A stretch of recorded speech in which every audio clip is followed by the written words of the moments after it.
Mis hijos estaban pasando necesidades y yo los mandé a un merendero, en el cual en el merendero le decían a mis hijos que eran muertos de hambre, porque le iban y le tomaban la leche a los otros chicos. Yo dije, bueno, si le dicen así, mis hijos no van más. Y yo digo, pero si hay muchos merenderos, ¿por qué yo no lo puedo hacer? En Cáritas daban donaciones, yo iba, pedía para mi familia, con lo que ellos podían me ayudaban. Y después, cuando vino el cura, yo le dije que yo le quería ofrecer mi ranchito, mi casita, para un merendero. Y él me dijo que sí, que no había problema, que era buenísima la idea que yo tenía.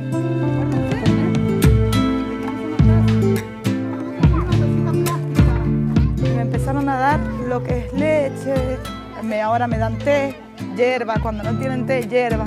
Vienen 120 chicos al merendero. Y le trabajo sola, yo con mi marido nada más. Les amaso todos los días, les hago tortitas, pasan a veces solas, caminando, hay chicos chiquitos que veo por ahí solos, vienen solos de la escuela. Encontrar a Ruth fue encontrar una persona con una vocación de servicio muy especial. Es una entre todos sus vecinos. Desde la Comisión de Cáritas nos hemos impresionado y fortalecido con su compromiso y, bueno, y nos alienta a seguir. ¿Cuál sería tu mayor sueño con el merendero o con tus hijos? Tener mi casa. Es el sueño más grande que yo tengo. Así me toca irme a la punta del cerro. En la punta del cerro edificaré un lugar para que tengan los chicos, para que tengan la leche.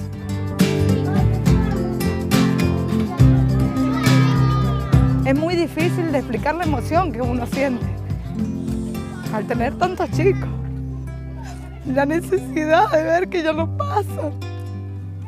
Es una emoción muy grande.